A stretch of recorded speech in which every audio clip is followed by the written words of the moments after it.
A human man stands alone in chains before the Galactic Queen. He is older now, scarred, calm. Alien nobles whisper. Humans are known as weak, emotional, and short-lived.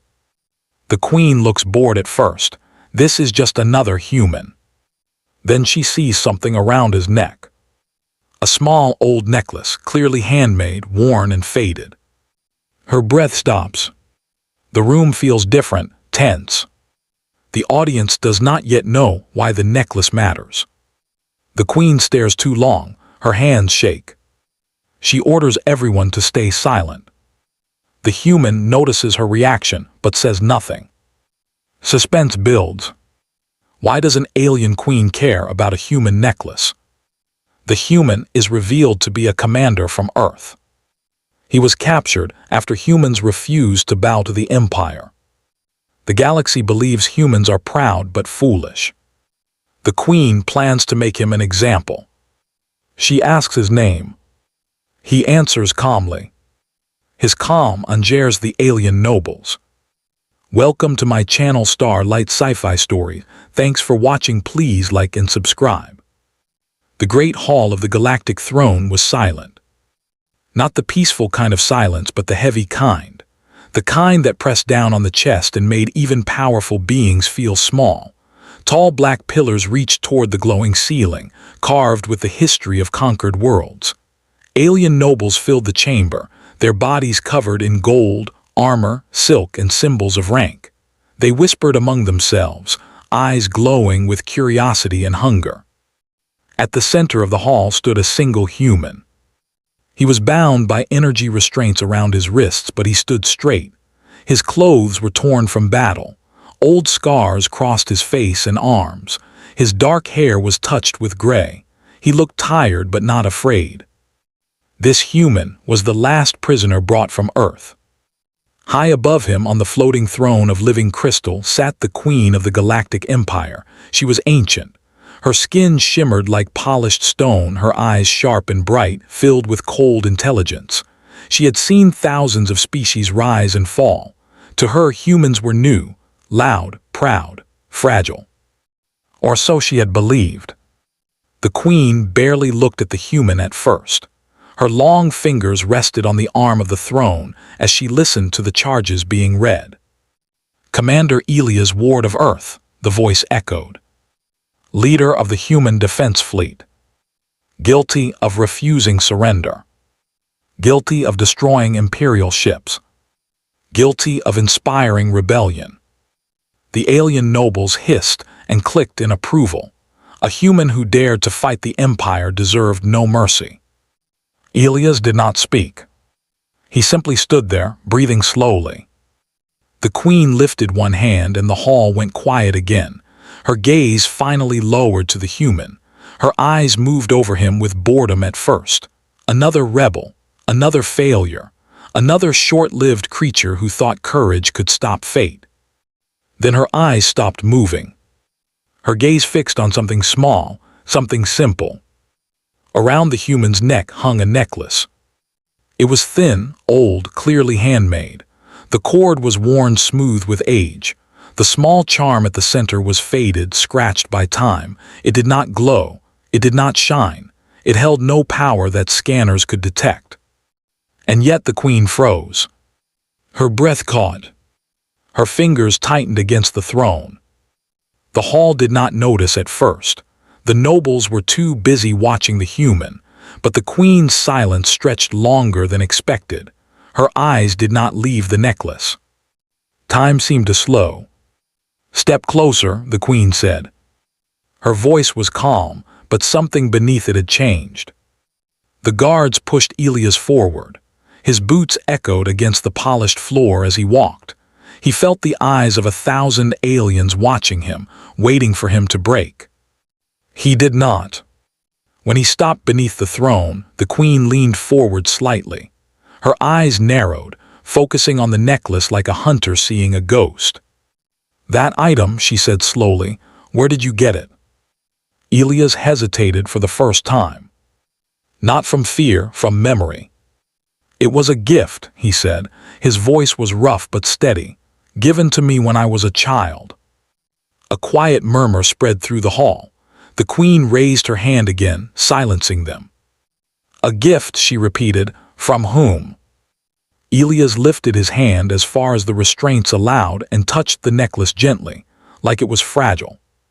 "From someone who showed mercy," he said, "when no one else did." The queen's eyes widened just slightly. Mercy. That word did not belong in this hall. She stood. The entire court gasped as the queen rose from her throne. She descended the steps slowly, her eyes never leaving the necklace. Each step echoed like a drumbeat. "How old were you?" she asked. 7, Elias replied. The queen stopped in front of him. "Where?" she asked. Elias swallowed. "On Earth, during the first Imperial landing." The whispers returned, louder now. That campaign was ancient history, a quick strike, a lesson to a weak world. Records said there were no survivors in the outer cities. The queen stared at him as if seeing through time. "What do you remember of that day?" she asked quietly. Elias closed his eyes. "I remember fire," he said. "I remember the sky burning. I remember running." He opened his eyes again. "And I remember being pulled from the rubble by someone who should have killed me." The queen's hands began to tremble. She turned sharply to the court. "Leave us." The nobles froze. "Now," she commanded. One by one, confused and afraid, they exited the hall. Even the guards hesitated before retreating. Soon, only the queen and the human remained, surrounded by shadows and ancient stone. The silence returned. But now it was different. The queen stepped closer. Her voice was barely above a whisper. "Show me the necklace." Elias lifted it carefully, allowing it to rest in his palm. The queen reached out with shaking fingers. She did not touch it, only hovered close. "I made this," she said. Elias looked up sharply. The queen's eyes filled with something no one in the Empire had ever seen before. Tears. Long ago, before she was queen, before she was feared, she had been young. She had been sent with the invasion force to observe, to learn, to obey. Earth had burned. She remembered the ruins, the smoke, the screams. She remembered a collapsed building and the sound of crying beneath it. She remembered pulling a small human boy from the wreckage. He had been dirty, bleeding, terrified, but silent. His eyes had met hers, not with hate, but with stubborn defiance. She remembered thinking he would die anyway. But she had given him the necklace, a simple thing she had made herself, a foolish act of kindness she never expected to matter. "I thought you were dead," she whispered. Elias stared at her, stunned. "I survived," he said softly, "because you chose not to be cruel." The queen stepped back, her composure breaking. Memories flooded her mind. That day had haunted her. It had changed her. It had planted the first seed of doubt that later shattered the old rulers and placed her on the throne. "And you kept it," she said, "all these years." Elias closed his hand around the necklace. "It reminded me," he said, "that even monsters can choose not to be." The queen laughed weakly through her tears. "No," she said, "it reminded you that we were not all monsters." She looked at him fully now, not as a prisoner, not as an enemy, but as the child who lived. And in that moment, the queen of the Galactic Empire realized something terrifying. Humanity did not forget. And this was only the beginning. The queen stood in silence for a long time. The great hall felt smaller now, like the walls themselves were listening. The human commander remained still, his hands bound, his posture calm. He did not speak. He did not rush her. He had learned long ago that some moments needed space. The queen turned away from him slowly and looked up at the high ceiling. The glowing symbols above showed the victories of the Empire, world after world, species after species. She had ordered many of those conquests herself. But none of those memories weighed on her like this one. "You should not be here," she said at last. You should have lived a quiet life. Elias answered gently. Humans rarely get that choice. She nodded. No, you do not. She turned back to him and raised her hand. The energy restraints around his wrists vanished with a soft sound. Elias looked down in surprise but did not move. The queen stepped closer again. Do you know what that necklace cost me? She asked. Elias shook his head. It was the first time I disobeyed orders, she said. The first time I saw a conquered world not as a prize but as a tragedy. She closed her eyes. When I returned to the fleet, I said nothing. I followed orders again. I told myself mercy was weakness. Her eyes opened, sharp and full of pain. But that lie did not last. She walked past him, slowly circling. Years later, when I challenged the old rulers, they called me dangerous. They said I had grown soft. She gave a short, bitter laugh. They were right, soft enough to care. Elias watched her carefully. And caring, she continued, is why the empire still stands today. Not because of fear, but because I learned restraint. She stopped in front of him. And yet, she said, you still came to war against us. Elias met her gaze. Because restraint ended, he said, your governors forgot your lesson. The queen's jaw tightened. Yes, she said quietly, they did. She turned toward the doors of the hall and raised her voice. Bring the court back. The massive doors opened. The alien nobles returned, cautious and confused. They froze when they saw the humans standing free. Murmurs spread like fire. The queen walked back to her throne, but did not sit. This human, she said, her voice clear and strong, will not be executed. Outrage erupted. He led attacks. He killed our fleets. He is human. The queen raised one hand. Silence. The room obeyed instantly. This human, she continued, stands here not as a criminal but as a witness. The nobles exchanged uneasy glances. Elias felt every eye on him.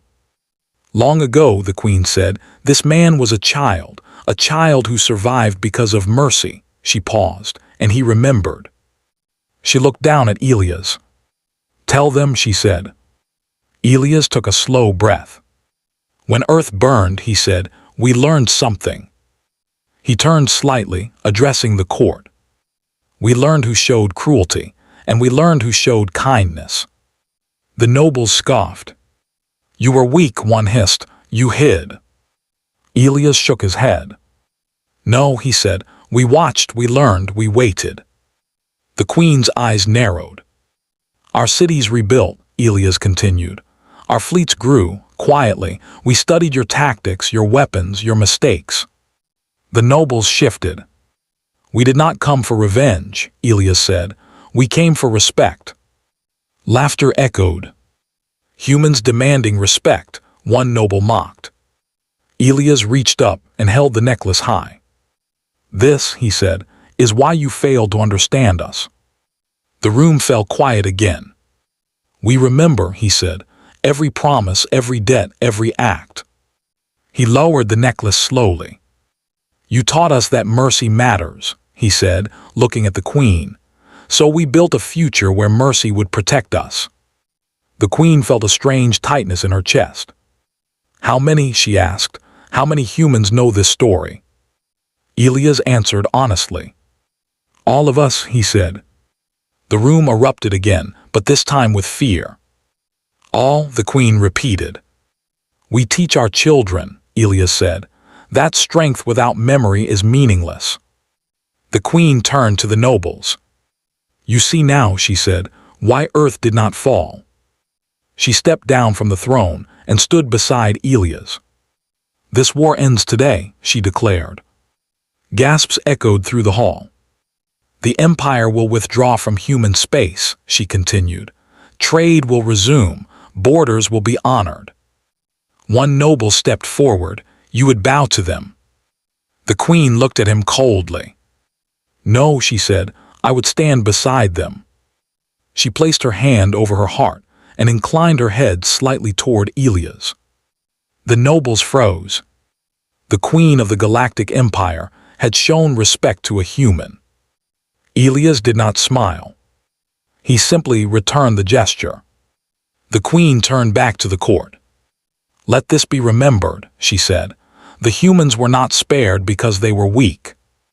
Her voice grew stronger. "They survived because they were human."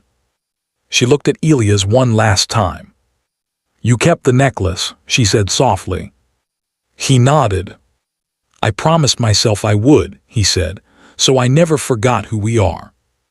The queen felt tears rise again, but this time she did not hide them. "Go home," she said, "and tell your people they are seen." Elias bowed once and turned toward the doors.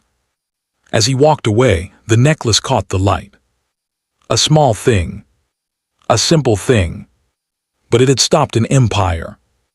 And somewhere in the galaxy, humanity took its next step forward, not with fire, not with fear, but with memory. And